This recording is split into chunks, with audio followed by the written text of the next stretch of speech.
Olá, tudo bom? É muito bom estar com vocês aqui no Palavra e Reflexão, nas pegadas da unidade e a nossa contribuição dentro dessa proposta tão bacana que é falar sobre unidade. Nós vamos caminhar hoje um pouquinho sobre a importância de vínculos afetivos saudáveis, o quanto isso favorece a unidade, o quanto isso reflete positivamente para a unidade, o quanto isso faz com que vivamos a unidade nessa terra.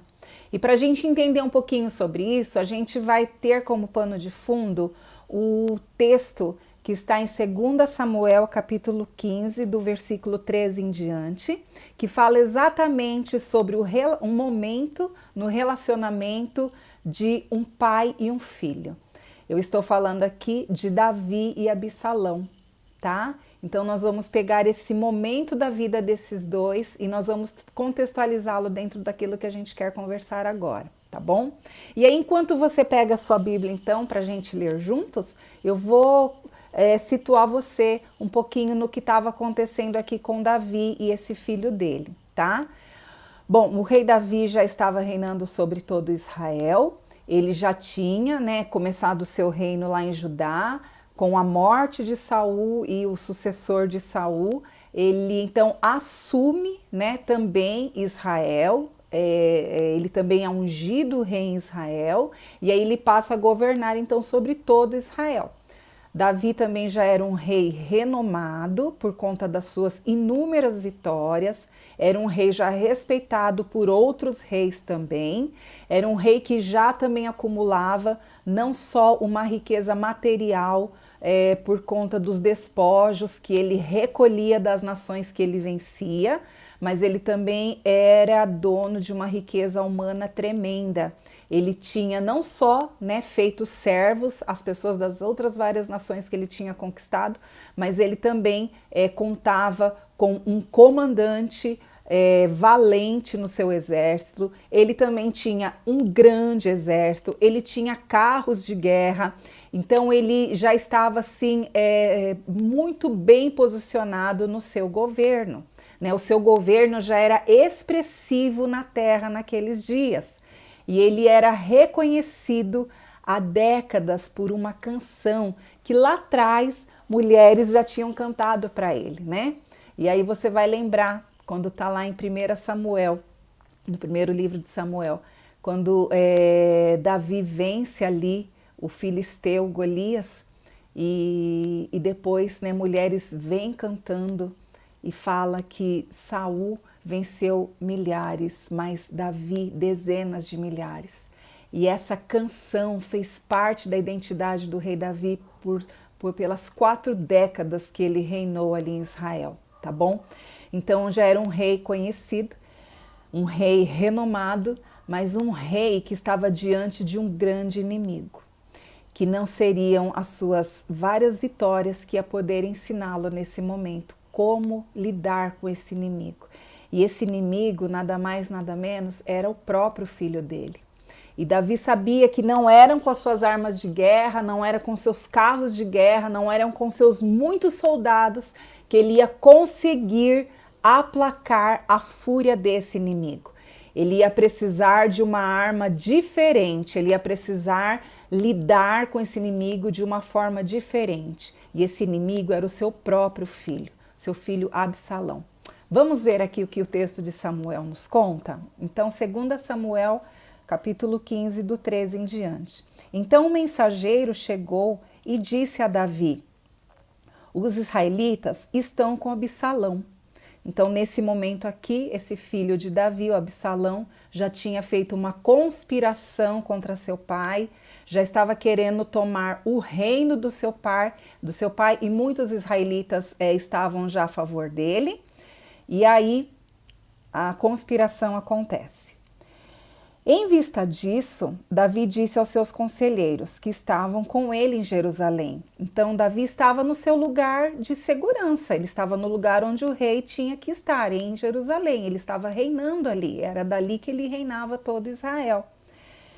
E aí, Davi, diante de toda a situação, ele diz o seguinte, continuando aqui no versículo 14: vamos fugir, caso contrário, não escaparemos de Absalão. Se não partirmos imediatamente, ele nos alcançará, causará a nossa ruína e matará o povo à espada. Que coisa, né? Um homem tão forte, um rei tão valente, né? Que tinha vários títulos de vitória, né? Atrás aí dele. De repente se vê diante de um inimigo e ele precisa fugir desse inimigo que é o seu próprio filho. E aí continua aqui no versículo 15: os conselheiros do rei lhe responderam: teus servos estão dispostos a fazer tudo o que o rei, nosso senhor, decidir. E aí a gente vai parar por aqui, porque realmente o que acaba acontecendo? Davi foge de Jerusalém, foge, significa que ele saiu rápido mesmo, mas não foi só ele. Todos foram com ele, ele deixou apenas 10 mulheres cuidando do palácio. E aí ele vai com suas esposas, ele vai com seus outros filhos, ele vai com seus conselheiros, ele vai com todo o seu exército, ele sai de Jerusalém. Ele sai daquele lugar de segurança para escapar desse inimigo que estava vindo matá-lo. E esse inimigo era o seu próprio filho Absalão. E aí me assustou um pouco a hora que eu li isso, porque eu falei assim, meu Deus, né? Que tipo de relacionamento que era esse, né? Porque aqui a gente está falando de um rei e de uma outra pessoa que quer tomar o lugar desse rei, mas na verdade era de um pai e um filho, né? E isso me chamou a atenção porque assim, como que estava fragilizado, né, esse vínculo afetivo entre essas duas pessoas. Meu Deus do céu, um pai e um filho agindo dessa forma, né?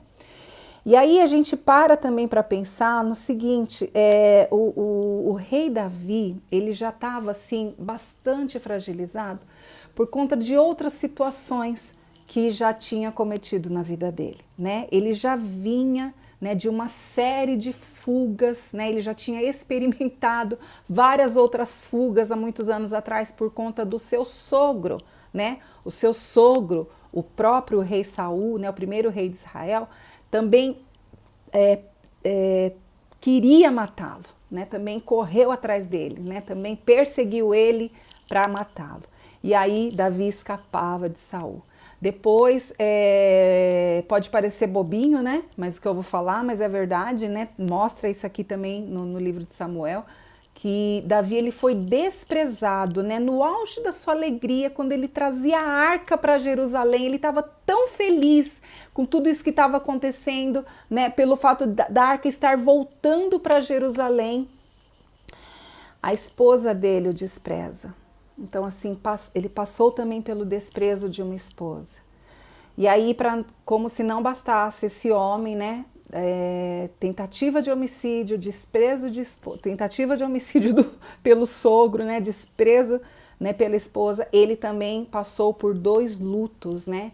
Ele perdeu 2 filhos. Então, esse homem já tinha toda essa fragilidade, toda essa vulnerabilidade emocional, mas ele continuava ali no seu posto de rei, né? Ele tinha passado sim por essas experiências, mas era um homem, né, que sempre perguntava a Deus o que ele devia fazer. Era um homem que sempre, quando saía a guerra, perguntava para o Senhor primeiro: Senhor, eu vou ou não vou? Eu só vou se o Senhor permitir. Mas então, diante de todas essas situações difíceis que ele passava, de todas essas situações vulneráveis que ele passava, ele mesmo assim ele permanecia firme na presença de Deus. E o interessante é que aqui não fala que ele perguntou para o Senhor se ele ia fugir ou não, né? Mas a gente subentende-se que ele foi debaixo da obediência a Deus. Ele fez isso debaixo de uma obediência a Deus. Tanto é que ele fugiu e levou todo mundo com ele. E aí, voltando a falar um pouquinho sobre esse Absalão, esse filho de Davi, esse moço, olha que bacana o nome dele, né? A tradução do nome dele significa meu pai é paz, né? Só que assim, de paz ele não tinha nada, né? Ele não trazia nada da identidade dele como filho na vida dele. Ele era o 3º filho de Davi, ele nasceu em Hebrom. A gente sabe que Hebrom é a cidade onde os patriarcas foram sepultados, então é uma cidade muito importante para os israelitas, então ele não nasceu em qualquer cidade.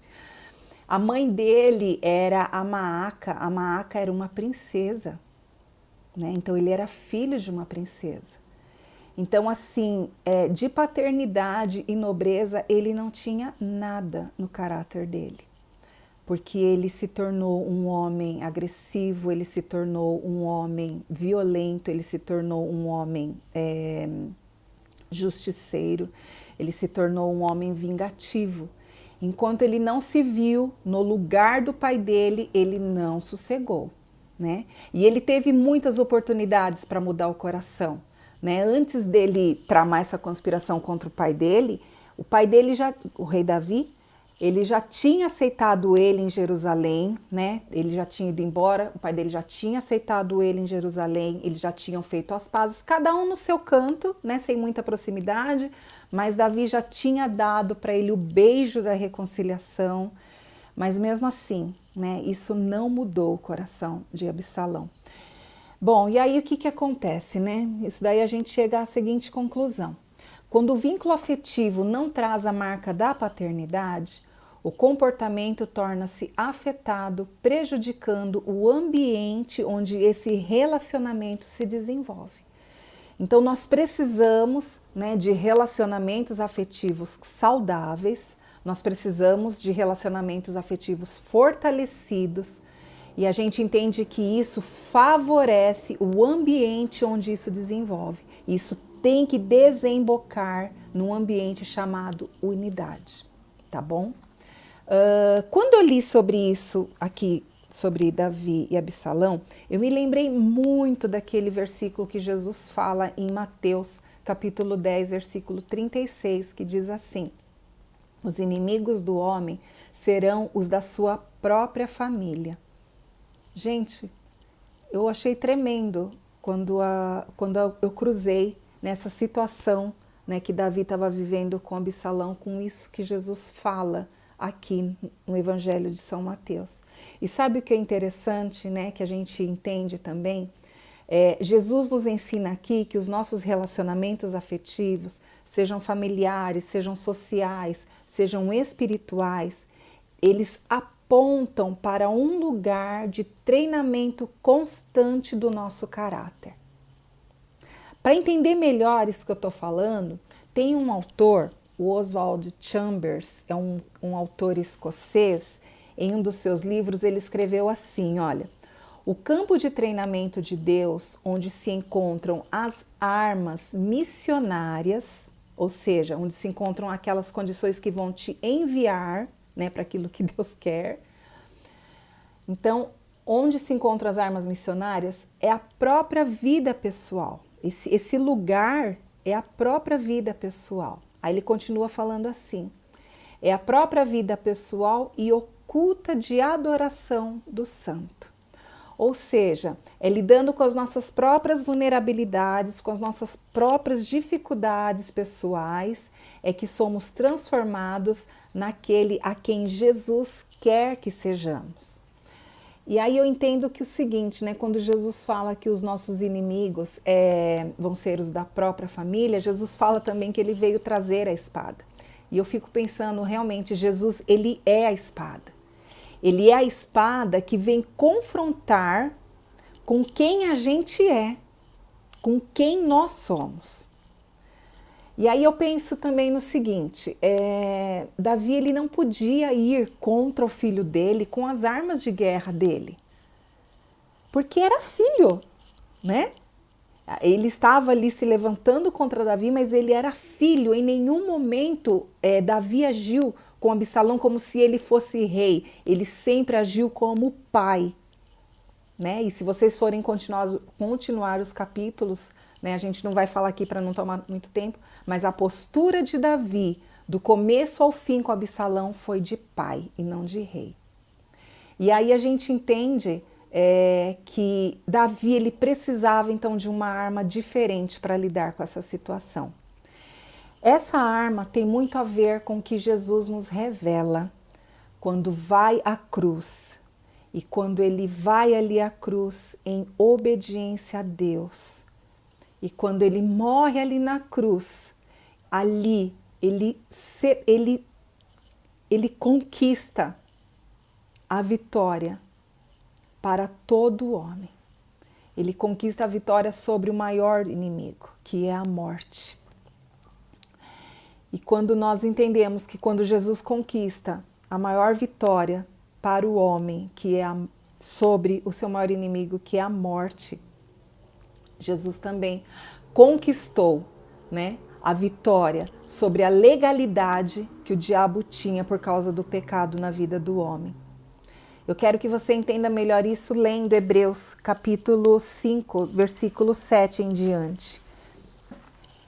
E diz assim: Ele, Jesus, nos dias da sua carne, tendo oferecido com forte clamor e lágrimas, orações e súplicas a quem o podia livrar da morte e tendo sido ouvido por causa da sua piedade, embora sendo filho, aprendeu a obediência pelas coisas que sofreu. E tendo sido aperfeiçoado, tornou-se o autor da salvação eterna para todos os que lhe obedecem. Então aí está a arma com que Jesus venceu a morte e lá atrás Davi também, sendo obediente a Deus, também conseguiu aplacar a fúria de Absalão. Então, meus queridos, a obediência é essa arma. A obediência é a arma que nós vamos aplacar esse comportamento enfraquecido que não contribui para a unidade no corpo de Cristo. A obediência, ela fortalecerá os vínculos afetivos e esses vínculos afetivos saudáveis fortalecerão a unidade no corpo de Cristo. Agora, obediência a quê? Obediência a Deus, obediência à sua palavra. E nós temos algo aqui muito especial reservado no Evangelho de São João. São João, capítulo 13, versículo 34. É o versículo que diz: Um novo mandamento dou a vocês, amem-se uns aos outros. Como eu vos amei, vocês devem amar-se uns aos outros. Então, isto é uma verdade. Isso é uma verdade que tem que estar escrita no nosso coração. E essa verdade, ela deve ser obedecida, porque ele é um mandamento. E se é mandamento, nós devemos obedecer. E se nós devemos obedecer, nós temos condição de obedecer. Sabe por quê? Porque nós somos filhos. E a obediência está dentro da essência de ser filho. Quanto mais eu alinho a minha vida com Deus, quanto mais eu estreito o meu relacionamento com Ele, mais eu entendo o que é ser filha, mais eu vivo essa paternidade em mim. E quanto mais eu vivo essa paternidade em mim, mais eu me inclino a obedecê-lo. E então eu fico pensando no seguinte: Deus, ele permite certas situações na nossa vida, sim, vivermos esses desafios, né, de amar uns aos outros, para nos aperfeiçoarmos na obediência. E aperfeiçoando-nos na obediência, somos aperfeiçoados no amor, e aperfeiçoados no amor, somos aperfeiçoados na unidade. Nós precisamos viver esses desafios, sim. Nós precisamos viver conflitos relacionais, sim, porque são através desses conflitos que nós ganhamos experiência para nos fortalecermos no caráter do Senhor Jesus. E quanto mais nos fortalecermos no caráter do Senhor Jesus, que é o caráter de obediência, mais e mais claro e expressiva ficará a unidade no corpo de Cristo. Eu quero finalizar minha contribuição aqui contando para vocês um testemunho pessoal, né? Quando eu era criança, tinha uma coisa que eu detestava fazer quando a minha mãe pedia. Nós tínhamos muito cachorro. E naquela época não existia ração de cachorro, né? E se existisse, a gente não tinha como comprar, né? Então a minha mãe fazia eu pegar o resto das comidas na casa de uma vizinha. Então eu tinha que ir lá com um baldinho que ela tinha e essa vizinha colocava os restos de comida dentro desse baldinho e eu levava essa comida para casa com esses restos de comida Era perto a casa da vizinha, mas eu ia sentindo o cheiro de comida estragada até chegar em casa. E aí era com esse resto de comida estragada que a minha mãe fazia uma polenta lá, poderosa, e alimentava todos os nossos cachorros. E eu detestava fazer isso, porque eu tinha vergonha de sair na rua com esse baldinho. Eu não gostava de chegar lá na casa da mulher e pedir o resto da comida. E eu não gostava do cheiro dessa comida. Mas eu tinha que obedecer a minha mãe. Eu não tinha nem que perguntar por que eu tinha que fazer isso. Eu não me lembro assim de perguntar para ela, mãe, por que eu tenho que ir? Ou então eu não vou. Eu não me lembro disso. Eu lembro que eu ia. E eu ia porque eu era filha. Eu tinha que obedecer.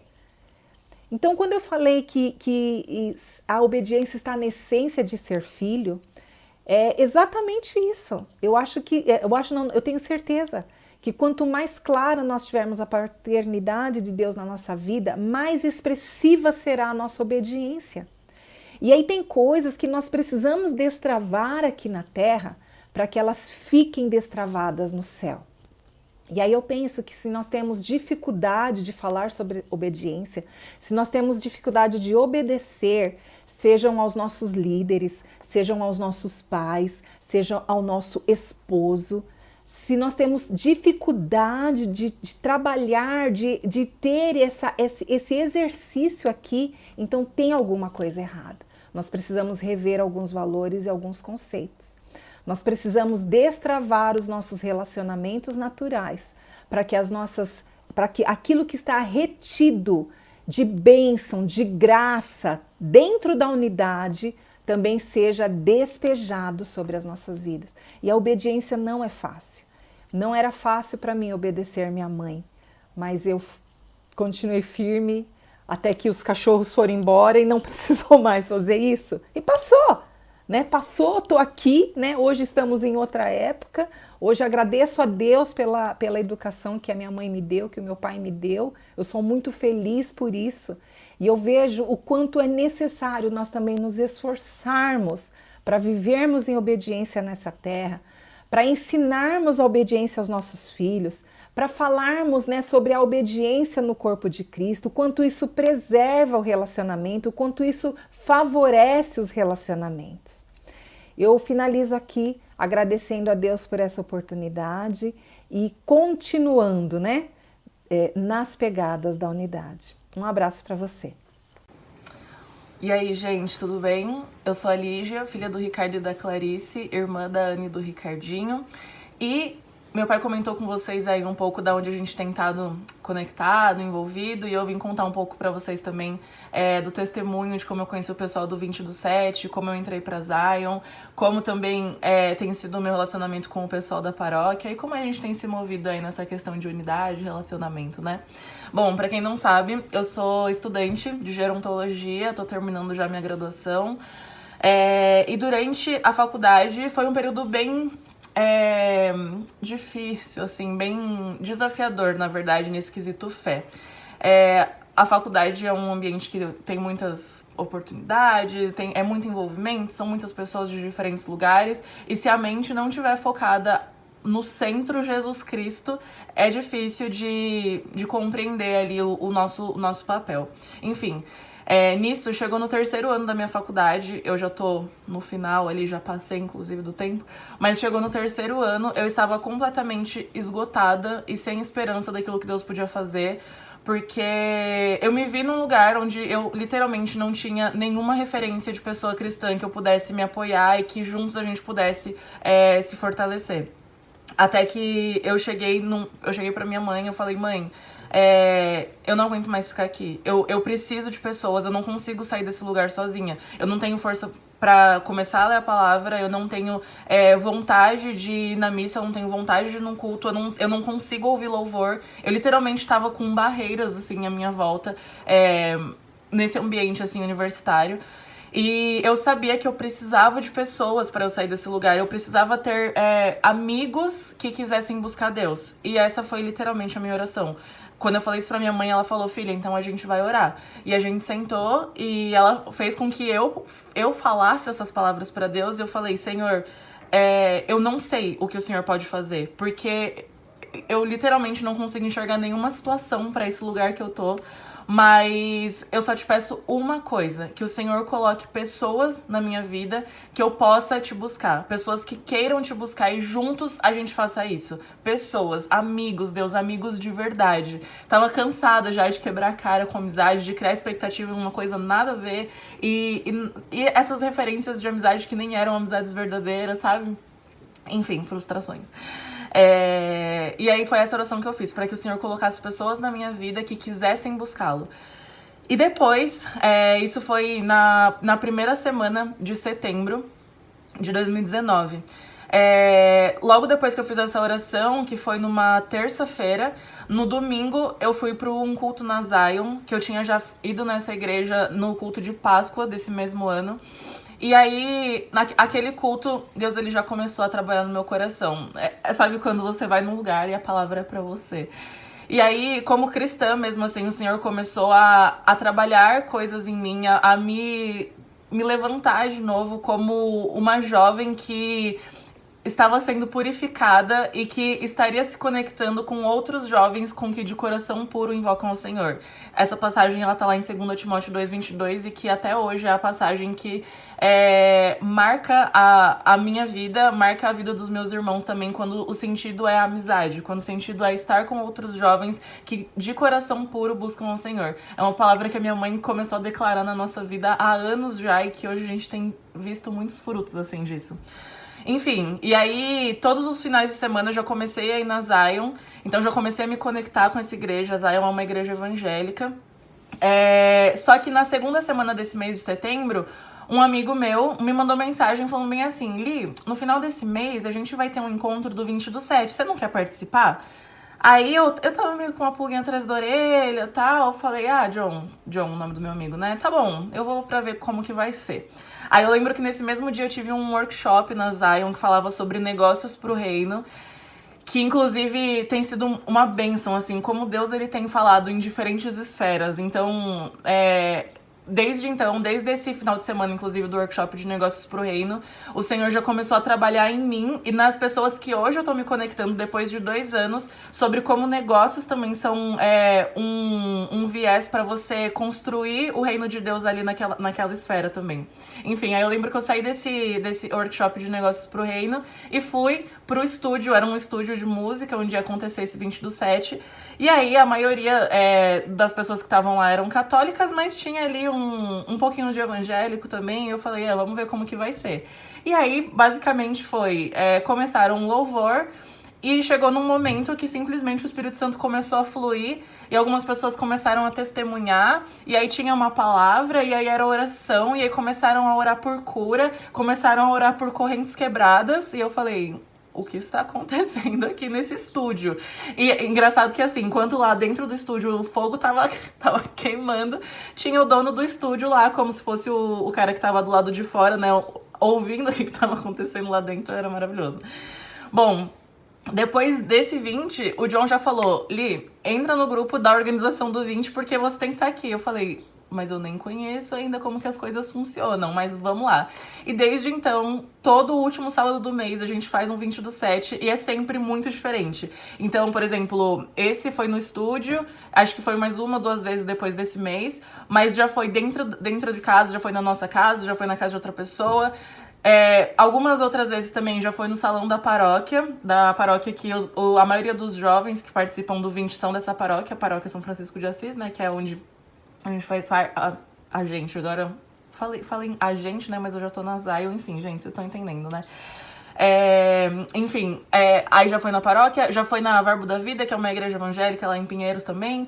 Então, assim, o 20, ele sempre foi muito abraçado em qualquer esfera que a gente estivesse. Então, o padre sempre apoiou, os pastores da Verbo da Vida também, eles acolhem muito a gente, eles abraçam a gente, eles olham pra gente e falam, vocês têm um potencial, vocês têm algo diferente, alguma unção aí do Espírito Santo pra vocês irem e alcançarem qualquer tipo de pessoa, e é literalmente o que a gente percebe. Então, todo encontro é uma surpresa. A gente sempre organiza, assim, um roteirinho de tipo, esse vai ser o setlist do louvor, essa vai ser a palavra, mas aí literalmente a gente ora em cima disso, falou bem assim, Espírito Santo, que seja feita a sua vontade. O Senhor tem liberdade pra fazer o que o Senhor quiser aqui. E aí o Espírito Santo vem e mexe tudo de lugar. E no final todo mundo sai assim, impactadíssimo.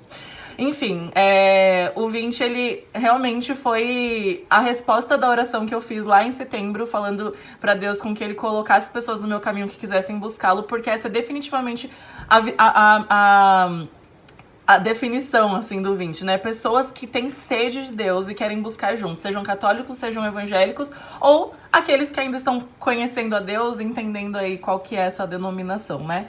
Enfim, lá em Efésios 4, o capítulo todo, na verdade, ele fala sobre a unidade da fé, e é justamente esse capítulo que a gente se veste no 20 e fala: isso é o que a gente quer, o que a gente quer viver. Isso é essa visão que a gente quer servir. Uma visão de amizade, de comunhão, de fé, principalmente em unidade.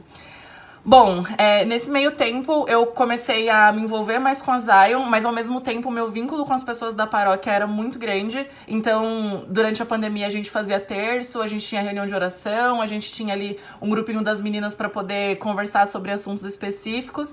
Isso da paróquia. E eu tava ali no meio porque eram pessoas que falavam do mesmo Jesus que nós conhecemos. E isso nunca foi um impedimento. E essas mesmas pessoas também iam no 20, a gente também tinha relacionamento em outros círculos. Enfim, até que chegou um ponto que eu orei, eu falei assim: Deus, tá, eu tenho muito envolvimento na paróquia, eu tenho muito envolvimento na Zion, mas eu preciso entender aonde o Senhor quer que eu esteja. E foi aí que o Senhor trouxe uma confirmação e um direcionamento pra Zion. Então, isso não foi um impedimento para que terminasse ali o meu vínculo com o pessoal da paróquia, muito pelo contrário, mas muita coisa do que eu vivo na Zion, eu sei que eu posso compartilhar com os meus irmãos da paróquia e vice-versa. Muitos ensinamentos que eles têm durante as atividades da paróquia, eles passam pra cá e a gente vai se conectando. Mas, pra finalizar, como essa unidade, assim, tanto com o pessoal da paróquia como no 20, também tem afetado o que eu tenho vivido na igreja evangélica. Então, o pessoal da Zion, a Zion é uma igreja, mas tem o movimento Dunamis, que muitos líderes do movimento Dunamis são líderes da Zion. Então, a cultura Dunamis, ela é a cultura da Zion também. Então, o Dunamis, ele rege muito, assim, sobre o comportamento dos membros da Zion, né? Enfim, e aí, agora em julho, eu participei do Dunamis Pockets Immersion, que é um retiro, como se fosse lá o Imersão. É um retiro na Dunamis Farm, que é como se fosse o sítio deles. E lá no Immersion, era muita presença de Deus pra tudo que acontecesse. Literalmente, assim, tipo, eu acordava de manhã com alguém passando na frente do quarto, orando em línguas, a gente ia tomar café da manhã, você já recebia uma palavra de conhecimento. As pessoas se movem muito no sobrenatural, assim. Isso, inclusive, é o que direciona o Dunamis, o mover no sobrenatural. Essa dependência do Senhor, essa fome da palavra e tudo o que você for fazer, você ter uma palavra de Deus pra fazer aquilo. Você ter uma confirmação, você ter a paz do Senhor pra você poder estar fazendo aquilo. Então é literalmente morrer pra si mesmo pra poder viver Cristo, porque não tem outra explicação.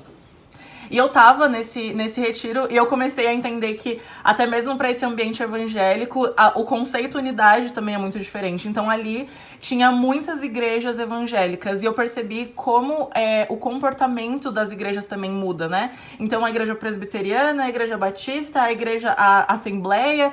Isso também diz sobre a unidade, sobre a gente estar junto ali naquele momento, né? E aí, eu lembro que eu falei, eu tô vindo da paróquia, e o pessoal, mas você é católica? Tipo assim, acabou de fazer a oração espontânea, entregar a palavra, mas você é católica? Aí eu, não, tô fazendo parte da Zion agora, mas a minha família toda é da paróquia, eu tenho muitos amigos lá. Aí eu contava do 20 do 7 e as pessoas ficavam, como assim? E eu falava, gente, vem aqui, vamos sentar, vamos conversar um pouquinho mais sobre esse negócio de unidade. E aí, depois disso, esse foi um retiro, né? Só que o Dunamis Pockets, o que é? O Dunamis Pockets é como se fosse um bolso do Dunamis nas universidades. Então, todas as universidades, nossa, já profetizei aqui.